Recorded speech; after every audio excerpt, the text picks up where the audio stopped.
it's no different than throwing a party. Yeah. You throw a good party, people are going to call their friends and stick around. If the party sucks, they're going to leave. 100%. All right, well, let's have a little bit of fun right now.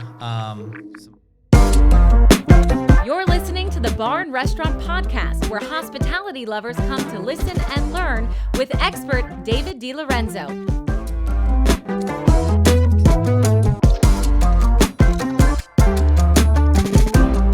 All right, we are back with another podcast, the Bar Restaurant Podcast, and this is the Delo. That's me, and my special guest today is Julian Wright. Hello, Julian. How's it going, Delo? It's going Is well. it the Delo? It's the Delo, yeah. My bad. So those that are watching on film, which probably are few and far between, but I have one of Julian's new shirts on. What does this mean?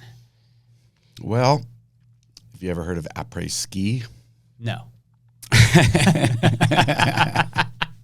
Apparently I haven't skied in France or Canada, but anyways, it's a term that simply means hit the bar after you've been skiing all day. So it's kind of our tongue-in-cheek version for Kahvi coffee.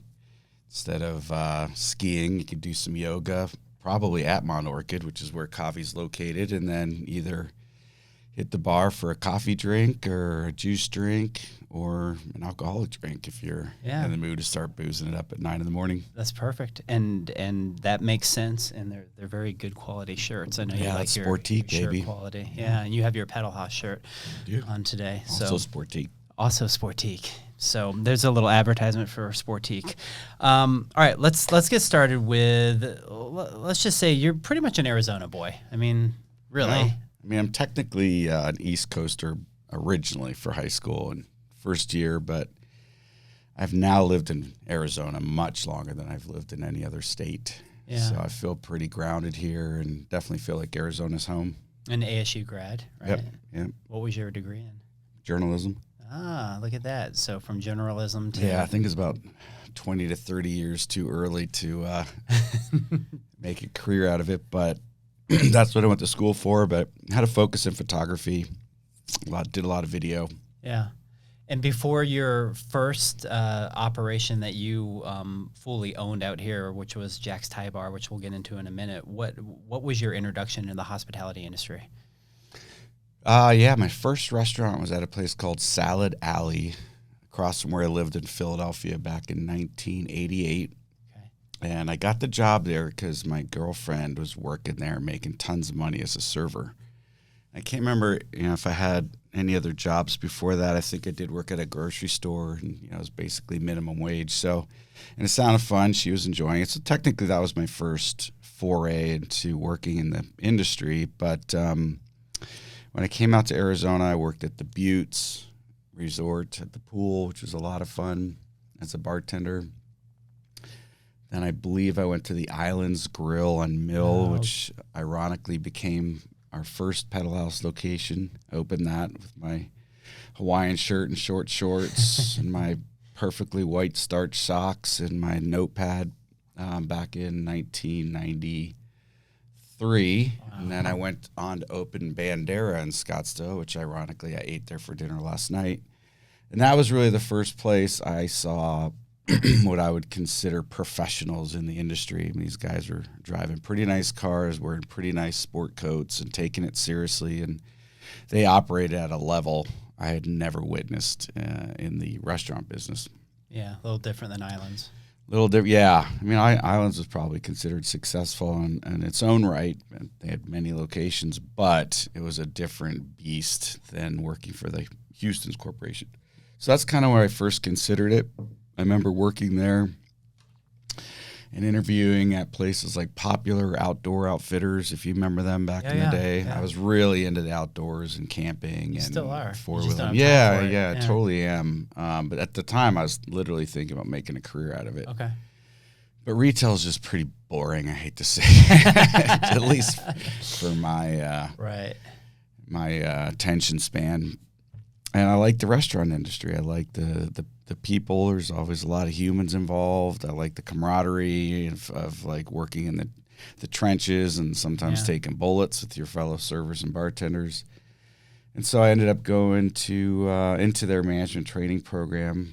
I still remember my salary for some reason, which was a whopping $28,000 a year. Wow. Granted, this was the mid '90s. Yeah. So that was the first time I seriously considered it as a career.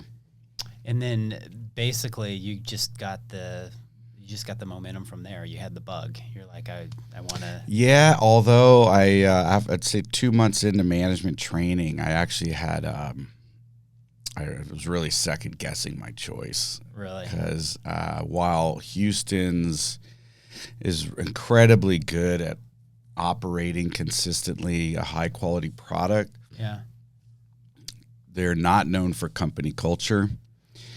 And I remember I was working so much, I gave my dog away, and before too long was pretty miserable, and I just was like, nah, this isn't for me. So I actually just up and quit, moved to the Virgin Islands, which was basically the exact opposite of the stressful environment I'd just been in. And I did take a job in a restaurant. There weren't too many people around at the time because they just had a gnarly hurricane. So all the people that kind of would go there for like a season, like you might do in a Colorado ski town or something, had all fled. So I got a job in a restaurant there, but a month or two later, I left the island and kind of moved in with the parents in Chicago. And at that point, I don't think I had any interest in the restaurant business. I was kind of like, all right, what am I going to do now? I didn't want to go to film school in LA because it just seemed like not my vibe. So I was in Chicago just temping.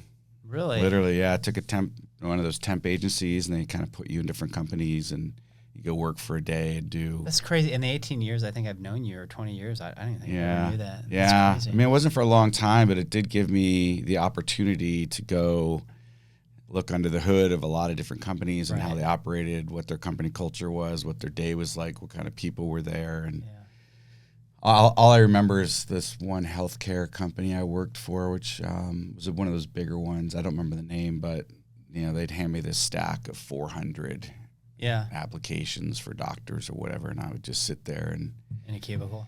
Yeah, cubicle, data entry. I just kind of made a game out of it, like how fast can I knock out this pile, which isn't normally how these temp folks were approaching the job.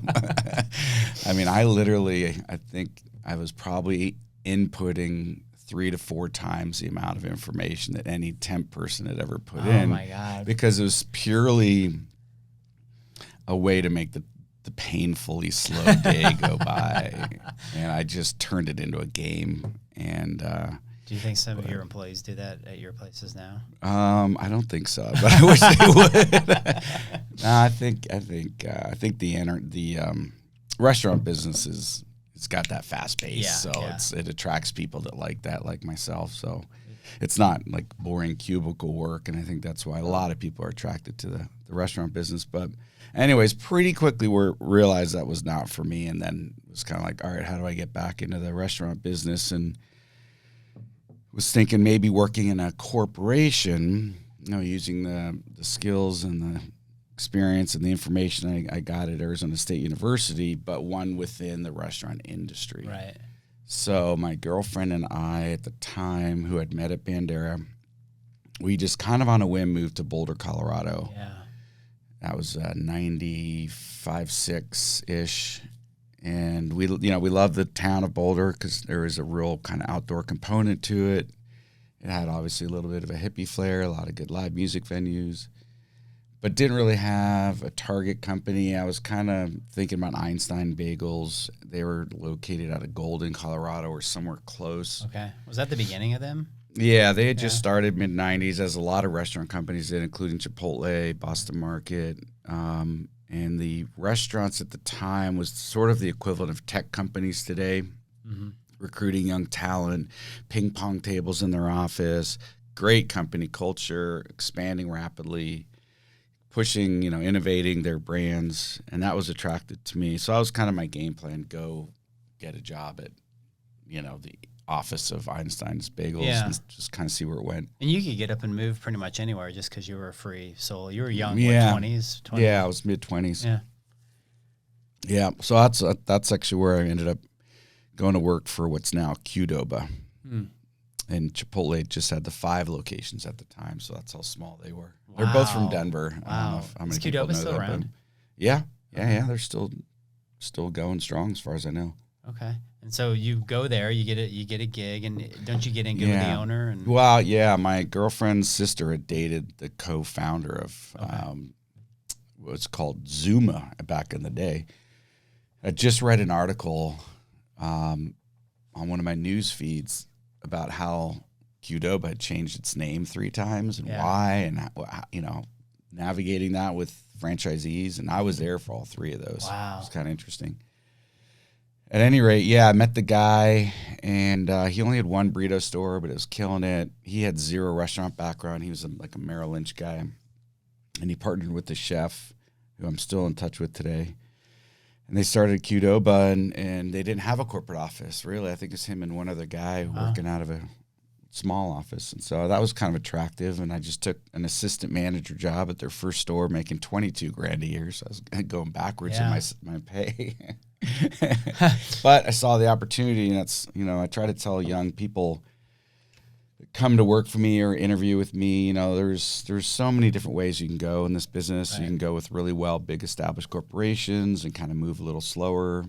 You can, maybe take a step back in some cases, but get in with a company that's got the culture and the growth rate that turns you on. Or you can go take a job you hate that pays a ton of money. So those are kind of your options. True. Yeah, so true. So you go through all that, and then through that, you end up back in Arizona, right? Because you're opening up a branch out there. There. Well, the franchisee, I pretty quickly became the director of franchise operations, mainly because I was pretty adept at writing manuals. So I ended up going to work as assistant manager. These guys were practically just putting cash in a garbage bag. There were no systems, no training, nothing written down, and yet they'd already sold franchises. So I kind of volunteered to clean up some stuff, put systems in place. So I did all that. And anyways, that kind of led me to the path of becoming the director of franchise operations, which all that really meant is I was the liaison between people that had bought a franchise in like Milwaukee, for instance, Phoenix, I think Kansas City, and the corporate office. So whatever information they need, I had to bird dog it and get their answers. But one guy I was interacting with was a guy that bought, I think, all of Arizona, or at least Phoenix and Tucson. And when I asked him if he had like who I was going to be working with, did he have like a director of operations down here in Phoenix? He said no. It was just him and his partner, and he was like basically semi-retired. I think he was already in his 60s or 70s. Oh wow! I'm not even sure why he was doing it, but he's kind of a business junkie guy. So he said he didn't. I said, well, I used to work for Houston's. I know those guys burn out, and, tell me what your package is. And he said, I think it was 10% of the company car, decent, pretty decent salary. And it sounded like a lot of autonomy. So it sounded pretty good to me. So I actually ended up flying down here to meet with him, and I ended up getting the job and taking that job instead. So that's kind of what brought me back to Phoenix, which was fine with me. I mean, I love Denver, it was killer, but this was a much, better opportunity for me financially. And so, I came back to Phoenix in 97-ish, and then started open up, at the time it was still called Zteca. Wow. And then basically graduated from there and went and opened up 100% your own spot, which we talked about Jack's. And then Jack's kind of parlayed into the library, which was really your breakout place. I mean, that's... Yeah, Jack's was interesting because I was, despite all the things I had done, even as the vice president of operations and really doing most of the heavy lifting with Zteca here in Arizona, there's still things I hadn't done. I hadn't negotiated a lease. I hadn't ever raised money. I'd never had to write a business plan. I'd never been in charge of everything. Yeah. So that was the case with Jack's, but we got it off the ground. For 2 years, sold it, and this is early 2000s, and at the time, like, the whole DJ scene was really starting to go nuts here. In fact, I was just listening to a podcast with Joe Rogan and this guy, I forget his name, but he just... I was listening to it, too. The DJ guy, with the big hair or whatever. No, I'm talking about the guy who's a documentarian. He did a 3-part series, I think, called Sasquatch, but it has nothing to do with Sasquatch. It's about marijuana industry in northern Mendocino County. Oh, okay. He was living in Phoenix in the mid-90s. Okay. In fact, he told a story about the whole ecstasy bust with Sammy the Bull and that whole thing. And I was around during that time, mid-90s in Arizona, and then that kind of trickled into the 2000s. At any rate, the whole kind of scene, if you will, when I had Jax was really going that direction, a lot of DJ clubs and stuff, and I was kind of sick of it.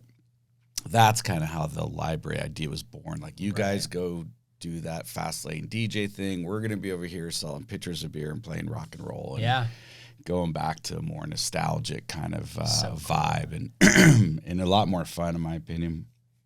So, yeah, that did lead to the library, and the library was pretty successful. Yeah, and the library, it transferred over to New Mexico, and you did a stint out there for a little bit, opened a couple places out there, and then decided F Albuquerque. Yeah, not right away. I mean, the recession rocked me pretty hard, both in Arizona, Long Beach, and Albuquerque, where I had businesses and houses at the time. And yeah, Albuquerque, right around the time that Governor Richardson ran for presidential candidate in 2008-ish, if I remember correctly. Maybe it's 12, I can't quite remember. But he put on his sheriff hat, and he was going to clean up the town. And at the time, they had a lot of DUI issues and a bunch of other stuff. So the library got caught in the crosshairs, and liquor board is up my ass, and it just kind of left a sour taste in my mouth. And then, it must have been 2008, because I remember I had just opened La Boca on Mill, and it was struggling. Everything was struggling, and I just kind of had to let a couple things go in order to not lose all three. And so I was very close to letting Tempe go and focusing on Albuquerque. Right. But thankfully, I decided to come back to Tempe and kind of let the stuff in Albuquerque flop in the wind, but salvaged La Boca, and that's what brought me back to really concentrate on Mill Avenue and Tempe back in 08 to pretty much 08 on, basically. Yeah, and you've been doing that ever since. So, I mean, you opened up Handlebar, which was across the street from La Boca. You had Canteen. And then, as of recent, you now have your brewery, which is a little bit different from the nightclubs, but the breweries have become really popular all over the United States, and you got an amazing, brewer as well. And so you put together a dream team for this brewery, and it's, like you said, in the old Islands location, and is really become like the heart of Tempe right now.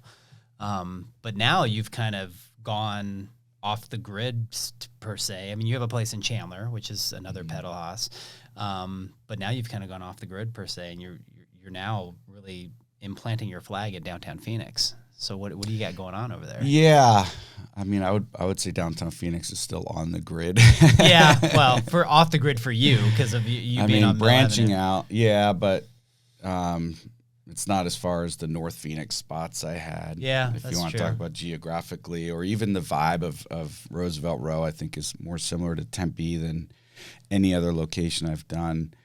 But yeah, there's a lot going on down there, and it all kind of bore out of some friends of mine that own True North Studios, I think they call it, but they started developing down there. And, if we're going to expand Pedal Haus, we got to branch out. Yeah. And we started that conversation probably 2 years ago, like a while ago, well before COVID. And they had bought the Mon Orchid building, which is an iconic, kick-ass building down there that's got a lot of history in the art community, but also has badass wood trusses and just kind of screams brewery. So, yeah, we started chipping away at putting a pedal house there. That kind of led to some other things, including the Lucky's indoor-outdoor bar we have, and Sake House, which is in the same building. Yeah. But, so I'll have a decent little footprint in Roosevelt Row, and I've been spending a lot of time down there. I moved my office down there, which is also in Mon Orchid. Yeah. So just in the last week, I've been to 2 community meetings, and I I just like the vibe down there. So I'm actually very comfortable down there. Very happy that we made that decision. You've always been a big advocate for localism and being a part of the community. And, you know, even on Mill Avenue, you had, I think, La Boca Day that the mayor of Tempe gave you. And so a lot of cool stuff that maybe you'll be the mayor of Roosevelt. Yeah, I don't think so. But as I have done in the past in Tempe, I do like to kind of really get to know the community. I'm still, you know, in Lucky's and Pedal Haus quite a bit. Yeah. So you're definitely involved. What is it that you can tell, let's just say young people wanting to get into the restaurant business, albeit at work or, you know, I mean, what's a few key, phrases of advice you can give to them based on what you've experienced so far? If they want to open their own spot. Yeah. Or even work for a place. I mean, come in and interview. Yeah. Well, it's high intensity. Yeah. It's a boxing match. I use that as a description. You know, you got to be able to put in the work. You got to enjoy that kind of intensity. And certainly if you're going to try to open your own spot, which a lot of people aspire to do over time, which isn't always what it's cracked up to be. You're the last person to get paid. Just keep that in mind. But if you are going to try to be an entrepreneur in the restaurant industry, you just got to be resilient. Yeah. You know, you've got to be able to get knocked around a little bit. And it might look sexy from the outside, but the inside there's a whole there's probably more humans involved per dollar of revenue than any other industry. Okay. And if you don't have a pretty good handle on interacting and social interactions with other humans, whether it's the people working for you or the people you're selling your product to, don't even bother. Yeah, it's interesting. I mean, it's so human intense. I happen to love humans, so I get a kick out of traveling to Europe by myself and going to a bar and forcing myself to meet people, even if they don't speak my language. I enjoy that, but that's probably to some extent, which just helped me along in my career, but that's pretty important. And then you also have to be able to really not only multitask, but it's like you can't get tunnel vision on, you know, your food or your drinks or your location or your food costs. There's just 100 little things that go into the success of a restaurant. And I see a lot of times the mistake managers will make is only pay attention to a couple of them. Yeah. Meanwhile, you know, there's your boat's taking on water back here, and they don't even see it. Yeah, you know, slowly. The other thing that I think a lot of the people miss getting into this business, and some are natural, but most aren't, is just kind of the vibe, how important lights and music are. And it's typically the difference between a lot of times successful restaurants and not. If you could pick one thing that's consistently not there from a successful compared to a non-successful, in my opinion, it's vibe. I've seen places that were not successful in the end that actually had pretty good food, or pretty good location, or pretty good service, or a pretty good name, but they didn't make it. And if you look at the ones that are consistently successful, including Postino and Fox and Houston's, I mean, you walk in there and there's just like, well, you have to be present. It's like a blockbuster movie. It's just like everything is sinking. Yeah. And I know, because that's kind of what I like to focus on. Pedal Haus, I don't think necessarily our customers totally even pick up on it, but I always call it like the social blanket. Like, it just feels good in there. The music's at the right level, and it's just loud enough to where they're kind of having a good time and they stay for one more drink. Or they invite the friends there instead of leaving to meet their friends. And those little subtleties make a big difference. So really important to pay attention to vibe if you do want to own your own place someday. Well, and it's all about referral too. You want people, to refer people to your business, and so they have a good time and the food's good. Right. It's no different than throwing a party. Yeah. You throw a good party, people are gonna call their friends and stick around. If the party sucks, they're gonna leave. 100%. All right. Well, let's have a little bit of fun right now. Some questions for you. All right. You Go ready ahead. for these? I am. All right. If you have to choose between one, is it music or lights? Let's see. That's a tricky one. I had to stump you first. Yeah, good. Man, I'd probably go with lights. If you could Just only see the pain on surprisingly. his face right now. Yeah. Really? I'm surprised. You're I a know. big music guy. That's Here's the reason. I've seen a restaurant with virtually no music, but tons of people fill the room with that ambiance. yeah. But if you don't have the lights right, and it's too bright. Okay. It just, in other words, if you have a bar, a restaurant full of people, and there's a lot of chatter, and the lights are right, you'll be fine. Okay. But if it's really bright and the music's bad, I Yeah. think you'd be worse off. Okay. That's wow. I love that. Galaga or Pac-Man? Galaga for sure. Yeah. Yeah. Miss Pac-Man? Nope. No. Still Galaga. Jean jacket or jean shorts? Jean jacket. Although I have thought about cutting up some of my jeans lately. It is coming back. I remember when you used to wear them, but I did when it wasn't cool. So Yeah. I still have them. You had the big 3/4 length jorts, if I remember correctly. Yeah, you have the picture to prove it. Aliens or the Loch Ness Monster?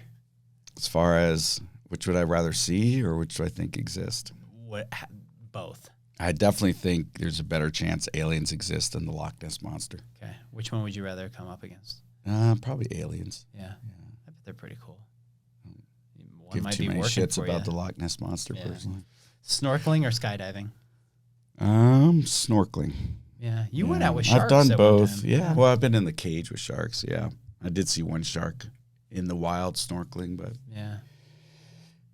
when you see him out there in the water, it's less unnerving than when you can't see him in the water. Okay. Right? The Yeah. water's murky or dark. Right. Especially if you know they're out there, maybe you see a little fin, forget that. But if you're down and you can see, they're a little less threatening. And you're bleeding, it's all good. Yeah. Sounds awesome. If you had to eat snails or crickets, which one? Oof. I would probably eat the snail. Yeah. It's like escargot. Yeah. With enough butter and salt. I've eaten crickets and I didn't like it. A mug of beer or a glass of good wine? If it's really good wine, but I'd probably drink 50 beers for every glass of wine I drink. Does part of you want to redo a wine bar again?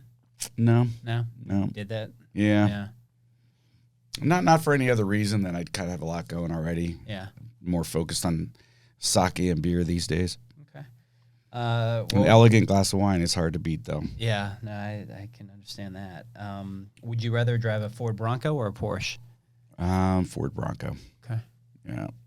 And then where would you rather be stuck, in Mexico or Hawaii? Mexico. Really? Yeah. Oh, big time. You just like the culture and the... Yeah, I mean, I love the culture. I love the food. It's, Hawaii, granted, there are lots of parts that are super remote, but Yeah.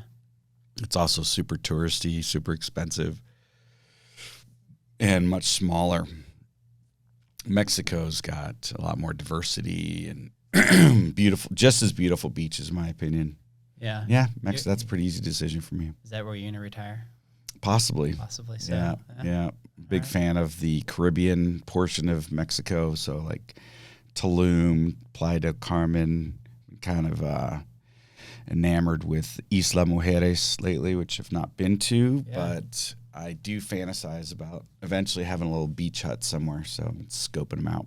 Very cool. You all prepared. Yeah. You're Yeah. It's like the financial planning, Yeah. but it's like the living I planning. think I got 5 to 8 Yeah. good years left of me, and then I'll be kind of a washed up old restaurant guy that should just be put out to pasture. Well, save that. Yeah. Right, Christian? Save that room. Save that room for me. Well, this is awesome. I appreciate you coming by. Where can people, I don't know, find your restaurant group online, or what's the best way to get? Yeah, well, Pedal Haus is kind of the brand most people are familiar with. That's not too hard to find, as long as you spell house Haus. And then if you're roaming down around the Roosevelt Row area, pop into Lucky's Indoor Outdoor, or eventually come over to Mount Orchid. Yeah, get that going in a couple months. Yeah, this stuff will be all open this year. So Yep, everything will be open by September 1st. People are starting to come out. So that's great. All right. Well, thank you, Julian. Appreciate it. I hope you guys all enjoyed this podcast. This was sponsored by Bar Restaurant Insurance, my company, and Local 480. And if you can, please subscribe and give me a 5-star. That'd be really cool. And Julian would like it too.